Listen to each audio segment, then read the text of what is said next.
இந்த கிறிஸ்பியான ஜாலர் முர்த்தபா நான் எப்படி ரெடி பண்ணேன் அப்படிங்கிறதோடைய ரெசிபியை நான் உங்களுக்கு ஃபுல்லாக காட்ட போகிறேன். ஸ்கிப் பண்ணாமல் தொடர்ந்து பார்த்துட்டு வாங்க. இது வந்து ஏறக்குறை ஒரு 25 வெங்காயம் போல் இந்த சைஸில் ஒரு 25 பீஸ் மாதிரி இந்த மாதிரி வெட்டி வச்சுட்டேன். இந்த வெங்காயம் வந்து நல்லா வெட்டினதுக்கப்புறம் நம்ம வந்து இந்த மாதிரி கையில் கொஞ்சம் உதிரி விடணும். நல்லா உதிரி விட்டுட்டோம்னா வெங்காயம் வந்து தனித்தனியாக ஆகிடும். அதுக்கப்புறம் இதில் கொஞ்சம் உப்பு நம்ம சேர்க்கணும். நல்லா ஓரளவு உப்பு நிறையவே சேர்த்துக்கலாம். ஏன்னா இதில் வந்து உப்பு இறங்குனா தான் நம்ம வந்து முர்த்தபா உள்ளடத்துக்கு நல்லாயிருக்கும். நான் ஏறக்குறை ஒரு 3.5 டீஸ்பூன் போல் கொடுத்துருக்குறேன். இதை நல்லா மிக்ஸ் பண்ணிக்குவோம். தண்ணி விடும். தண்ணி வந்து அப்புறமேல நம்ம புளிஞ்சு எடுத்துகிட்டு தான் தனியாக நம்ம வந்து வதக்க ஆரம்பிக்கணும். ஆனால் இது உப்பு போட்டு கொஞ்சம் நேரம் ஊற வைக்கணும் நம்ம இந்த வெங்காயத்தை. ஏறக்குறை 1 ஹவர் போல் நல்லா உப்பில் ஊற வச்சாச்சு. நல்லா தண்ணி விட்டுருச்சு. இது வந்து நல்லா இந்த மாதிரி புளிஞ்சிட்டு நம்ம வந்து இந்த மாதிரி ஸ்ட்ரெயினரில் போட்டுருவோம்.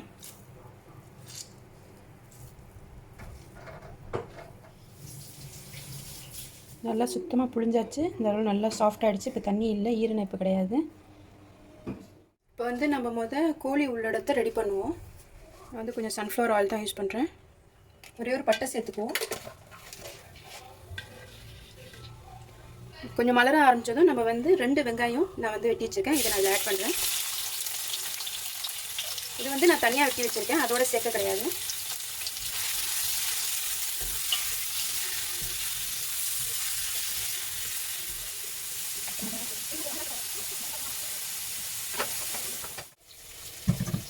அந்த வெங்காயம் வதங்கி வர்ற வரைக்கும் நம்ம அதுக்குள்ளே ஏற்கனவே புளிஞ்சு வச்சுருக்கிற இந்த வெங்காயத்தை ரெடி பண்ணுவோம்.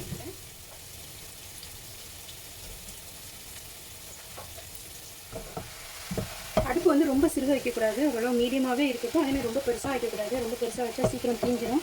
ரொம்ப சின்னதாக வச்சோம்னா இன்னும் தண்ணி விடும். அதனால் வந்து மீடியமாக வச்சு இந்த மாதிரி மிக்ஸ் பண்ணிக்கிட்டே இருக்கணும். கொஞ்சம்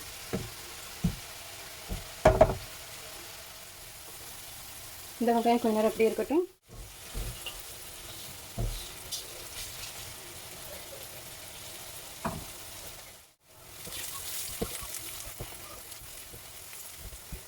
நம்ம வந்து இந்த தனியாக வதக்குற இந்த வெங்காயம் வந்து நல்லா அந்த அளவு கொஞ்சம் ரோஸ்ட் ஆகிடுச்சுன்னா கொஞ்சம் டேஸ்ட்டாக இருக்கும்.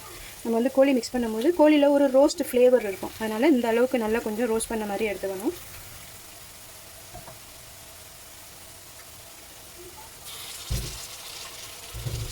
ஒன்றரை டேபிள் ஸ்பூன் அளவுக்கு இஞ்சி பூண்டு சேர்க்குறேன்.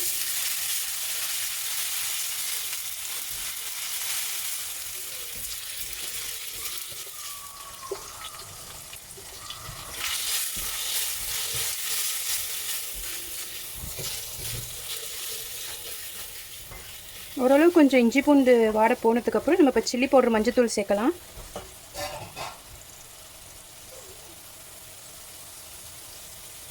ஒரு டேபிள் ஸ்பூன் அளவுக்கு சில்லி பவுடர் சேர்த்துருக்கேன்.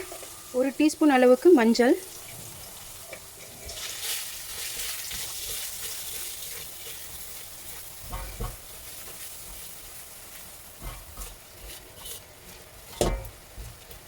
என்னோடய இஞ்சி பூண்டு ஏற்கனவே கொஞ்சம் காரமாக இருக்கும். ஏன்னா நான் மிளகா கொடுத்து அரைக்கிறதுனால கருப்பு மிளகு, வெள்ளை மிளகு கொஞ்சம் பார்த்தே கொடுப்பேன். நல்லா ஓரளவு எண்ணெய் விட்டு வந்துருச்சு. இப்போ நம்ம வந்து கோழி ஆட் பண்ணலாம். நான் வந்து 2 நெஞ்சு பீஸை வந்து இந்த மாதிரி டைஸ் பண்ணியிருக்கேன். அதை இதில் ஆட் பண்ணிவிடுவோம்.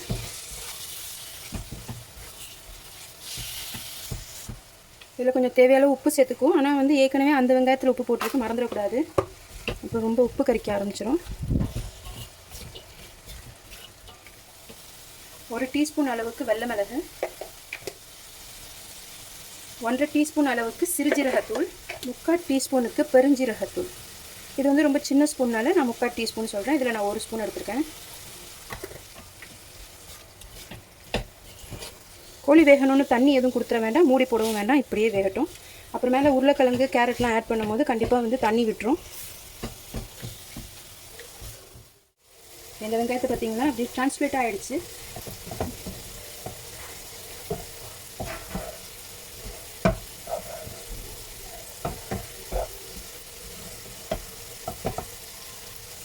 இது ரொம்ப ஃபேடாக இருக்கிறதுனால நான் வந்து இதில் கொஞ்சம் மஞ்சத்தூள் சேர்க்குறேன். அப்படியே உங்களுக்கு மஞ்சத்தூள் வேணால் நீங்கள் பிரியாணி கலர் கொடுக்கணும்னு நினச்சாலும் பிரியாணி கலரும் கொடுத்துக்கலாம்.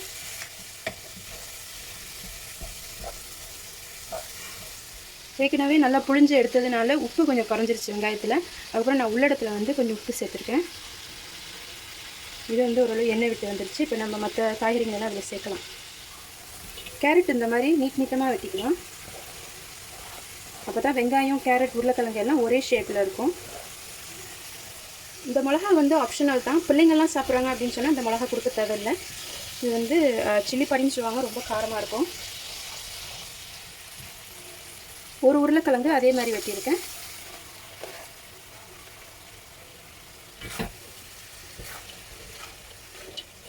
இதை நல்லா மிக்ஸ் பண்ணிவிடுவோம். உருளைக்கிழங்கு கொடுத்ததுனால உடனே கொஞ்சம் நேரத்தில் தண்ணி வர விட ஆரம்பிக்கும். அதனால் கொஞ்சம் பார்த்துக்கணும், இல்லைனா உள்ளடம் வந்து ரொம்ப சொதசொதன்னு போயிடும் தண்ணியாக.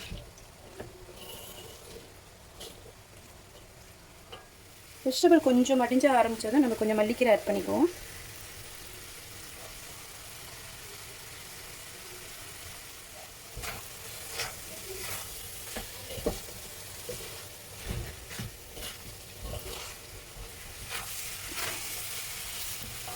வந்து அடுப்பு ஓரளவு பெருசாக தான் வச்சுருக்கேன். ஏன்னா இல்லைன்னா தண்ணி விட ஆரம்பிச்சிடும். இப்போ தண்ணி விடாமல் பாதுகாத்துக்கணும். பாருங்க, தண்ணியே இல்லை.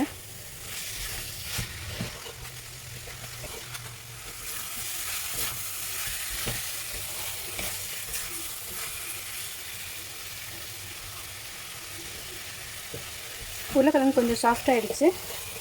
ஸோ இப்போ வந்து நான் பச்சை பட்டாணி ஆட் பண்ணுறேன். ஜஸ்ட்டு ஒரு 4 டேபிள் ஸ்பூன் அளவுக்கு தான் ஆட் பண்ணுறேன்.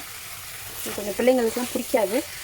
இது ஆப்ஷனல் தான். உங்கள் சைட்லேயும் பிடிக்காது அப்படின்னா இதை நீங்கள் ஸ்கிப் பண்ணிக்கலாம். ஆனால் ரொம்ப நல்லது உடம்புக்கு. அதனால் நான் கொஞ்சமாக தான் ஆட் பண்ணுறேன்.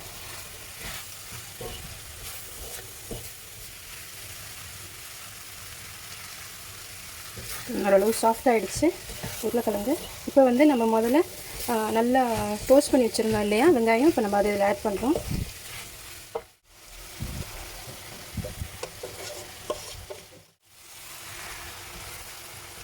வெங்காயத்தை ஆட் பண்ணதும் நம்ம வந்து அடுப்பை சிம்மில் வச்சுக்கிறது தான் நல்லது. ஏன்னா அடி பிடிக்க ஆரம்பிச்சிடும். நல்லா ஃபுல்லாக ஒரு 1.5 டேபிள் ஸ்பூன் அளவுக்கு நெய் ஆட் பண்ணிக்குவோம். கொஞ்சம் உள்ளோட வாசமாக இருக்கும். நெய் கொடுத்ததும் நல்ல வாசமாகவும் இருக்குது. அதே மாதிரி நீங்கள் பார்க்கலாம், உள்ளோட ஓரளவு கொஞ்சம் பார்க்குறதுக்கு பளபளன்னு இருக்குது இல்லையா? அதனால் கொஞ்சம் நெய் கொடுத்தா நல்லாயிருக்கும். இப்போ நீங்கள் டேஸ்ட் பண்ணி பார்க்கும்போது உங்களுக்கு காரம் பத்தாத மாதிரி இருந்துச்சுன்னா நீங்கள் கருப்பு மிளகு வந்து க்ரஷ் பண்ணி, அதாவது இடித்து நீங்கள் இந்த மேலே கொடுத்தா நல்லாயிருக்கும். ஆனால் எனக்கு ஏற்கனவே காரம் போதுமான அளவுக்கு இருக்கிறதுனால நான் அது கொடுக்குற மாதிரி இல்லை. உப்புலேருந்து எல்லாமே போதுமானதாக இருக்குது. ஸோ இப்போ ஸ்டஃப் அடக்கிட்டு இன்னும் கொஞ்சம் மல்லிக்கீரை மட்டும் ஆட் பண்ணி கொஞ்சம் நேரம் ஆற விடுவோம். இப்போ வந்து ஜாலரை ரெடி பண்ணிடலாம்.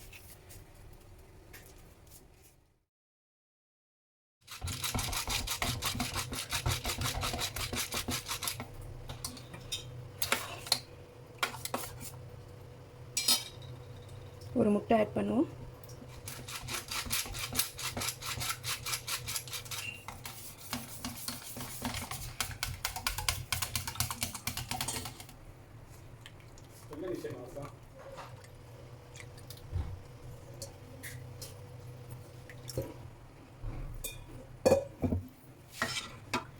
இந்த அளவுக்கு இருக்கணும். ரொம்ப தண்ணியாகவும் இருக்கக்கூடாது, ரொம்ப திக்காகவும் இருக்கக்கூடாது. அது மாதிரி முக்கியமாக வடிகட்டிடணும், இல்லைனா மாவு பின்னுச்சுன்னா ஜாலரோடைய ஹோலில் வந்து மாட்டிக்கும். நான் வந்து 3 மாதிரியான ஜாலர் கால் வச்சுருக்கேன். இது வந்து ஊர்லேருந்து வந்தது. அப்போ நான் கல்யாணம் பண்ண புதுசுலலாம் இதை தான் யூஸ் பண்ணுவோம் சுற்றுறதுக்கு. எனக்கு இது ரொம்ப பிடிக்கும். அப்புறம் வந்து இங்கே வந்து இது யூஸ் பண்ணுவாங்க மலேசியாவில். இது ரெண்டுமே இங்கே உள்ளது தான். ஆனால் இப்போ இது ஊரில் இதுவும் யூஸ் பண்ண ஆரம்பிச்சிருக்காங்கன்னு நான் நினைக்கிறேன். இது கொஞ்சம் பிடிக்காது. ஏன்னா வந்து இது கொஞ்சம் திக்காக இருக்கணும் மாவு. ஏன்னா இதோடைய ஹோல் வந்து ரொம்ப பெருசு.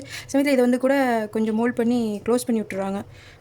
பட் அந்த அளவுக்குலாம் நான் பெரிய அளவில் இதெல்லாம் நான் யூஸ் பண்ணலை. பட் ஆனால் வச்சுருக்கேன்.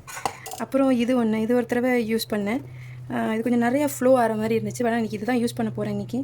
அப்புறம் இதுதான் எனக்கு ரொம்ப பிடிச்சது. இதுலேயே நான் ஊற்றி காட்ட போகிறேன்.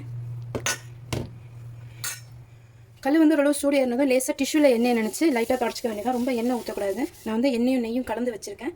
இந்த ஊரில் உள்ள கப்பு வந்து இந்த மாதிரி தான் கீழே ஒரு கப்பு வச்சுக்குவேன். மேலே வந்து அந்த ஜாலர் கோலையில் மாவு ஊற்றிக்குவேன். இதில் தான் ஊற்றுறது.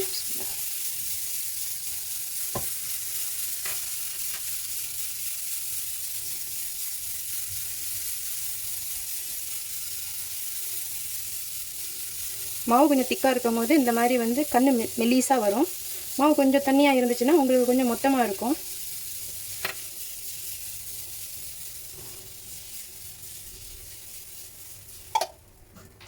அதுக்கப்புறம் இந்த மாதிரி எண்ணெயும் நெய்யும் இந்த மாதிரி நல்லா மிக்ஸ் பண்ணி வச்சுட்டு இதை லேசாக அப்படியே டாட்ஸ் மட்டும் விட வேண்டியது அது மேலே. இந்த அளவு லேசாக ஓரமெல்லாம் எந்திரிக்க ஆரம்பிச்சு தான் எடுத்துடலாம். ரொம்ப முருவலாக விட்டுறக்கூடாது. ஜாலர் சாப்பிட போகிறோம் அப்படின்றோம்னா நம்ம முருவலாக எடுக்கலாம். ஆனால் வந்து முர்த்தபாக் செய்ய போகிறோம் அப்படின்னு சொன்னோம்னா ரொம்ப முருவலாக ஆக்கிடக்கூடாது. ஏன் ரொம்ப முருவலாக இருக்கக்கூடாது? முருவலாக ஆகிடுச்சுன்னா உள்ளடம் வச்சு மடிக்கும் போது ஜாலர் வந்து உடையும். அதனால் முருவலாக எடுக்கக்கூடாது. ஓகே. அதே மாதிரி திருப்பி போடவும் தேவையில்லை. 3 ஜாலர் ரெடி ஆகிடுச்சு. இது வந்து மேற்பகுதி, இதுதான் வந்து கீழே இருந்தது. அதனால் இப்போ என்ன செய்யணும், 3ஐயும் ஒன்றா வச்சுட்டு இதை அப்படியே திருப்பி போட்டுருவோம்.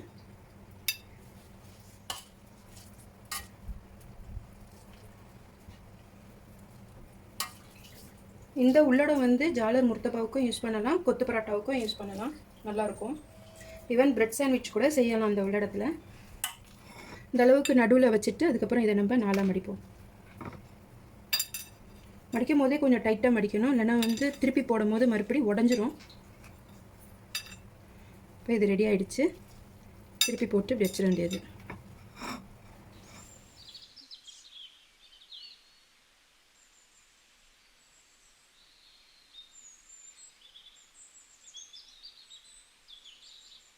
ஸோ இப்போ வந்து ரெடி ஆகிடுச்சு.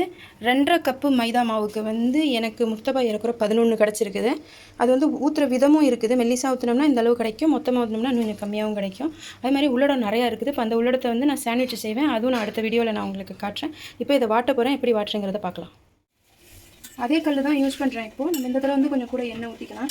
முதல்ல இருந்தால் மிச்ச எண்ணெய் தான் இதில் நான் ஊற்றுறேன். நெய் வாட்டியிருந்தேன் இல்லையா, அதான் ஊற்றுறேன். முதல் வந்து இந்த க்ளோஸ் பண்ணியிருக்கிற பக்கத்தை வந்து எண்ணெய் மேலே ஊற்றுவோம்.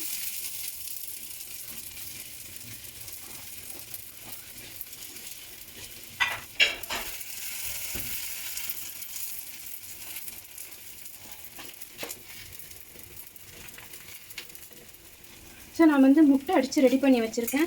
இதில் வந்து ஒரு ஏலக்காய் மட்டும் கொடுத்து நான் அடித்து வச்சுருக்கேன். நான் உப்புலாம் கொடுக்கல. உங்களுக்கு நீங்கள் உப்பு கொடுக்கணும் கொடுத்துக்கலாம், கருப்பு மிளகு கொடுக்கணும்னாலும் கொடுத்துக்கலாம், நல்லா தான் இருக்கும். இப்போ வந்து ஒரு நிமிஷம் 2 நிமிஷம் ஆனதும் உங்களுக்கு கீழே ப்ரௌன் ஆக ஆரம்பிச்சிருக்கும். அப்போ நம்ம வந்து முட்டை ஊற்றலாம்.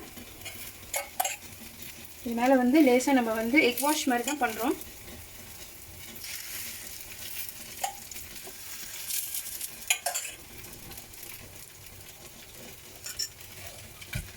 கீழே வந்து நல்லா க்ளோஸ் ஆகிடுச்சுனா தான் நீங்கள் திருப்புறத்துக்கு வசதியாக இருக்கும். அதனால தான் ஒரு 2-3 நிமிஷத்துக்கு நம்ம வந்து கீழே உள்ள பக்கத்தையே கொஞ்சம் நேரம் எண்ணெயில் வச்சு மூடிடுறோம். அப்படியே மெதுவாக வாட்டி எடுப்போம். இன்னும் கொஞ்சோன்னு நெய் கொடுத்துக்கலாம்.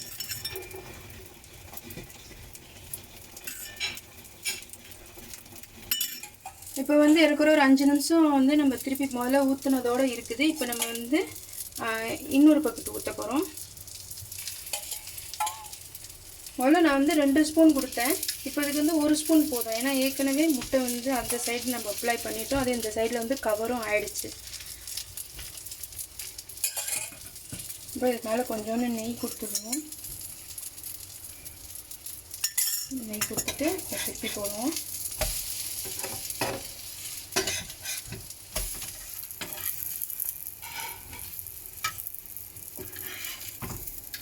நல்லா ஓரளவு கொஞ்சம் ப்ரௌனாக ஆனதுக்கப்புறம் நம்ம வந்து என்ன செய்யணும், இதை எடுத்து இந்த சைடுங்களையும் கொஞ்சம் லைட்டாக வாட்டணும்.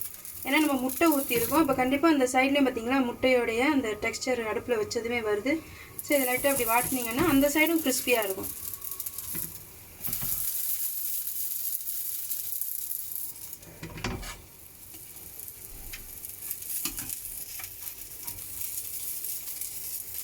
ஜாலர் முர்த்தபாவோட உள்ளடம் வந்து உண்மையிலே பெரிய வேலை தான். வெங்காயத்தெல்லாம் ரெடி பண்ணி எல்லாம் செய்கிறது. அதனால நான் செய்யும் போதே நான் கொஞ்சம் அதிகமாக செஞ்சு வச்சுக்குவேன். அது வந்து சாண்ட்விச்சுக்கும் செய்ய நல்லாயிருக்கும் அப்படிங்கிறதுக்காக.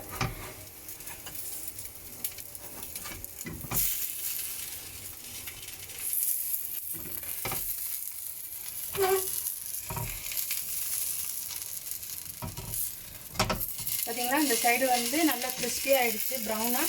ஸோ இப்போ சாப்பிடும் போது 4 பக்கத்துமே நல்லா கிறிஸ்பியாக இருக்கும். இப்போ நம்மளுடைய கிறிஸ்பியான ஜாலர் முர்த்தபாக் ரெடி ஆகிடுச்சு. எவ்வளோ கிறிஸ்பியாக இருக்குது பாருங்கள். அதே மாதிரி ஜாலர் முர்த்தபாவுக்கு வட்டலப்பம் இல்லாமையா, அதையும் ரெடி பண்ணியாச்சு. ஸோ இதே மாதிரி செஞ்சு சாப்பிட்டு உங்கள் ஃபேமிலியோட என்ஜாய் பண்ணுங்கள். Until then, love you all, take care, bye bye.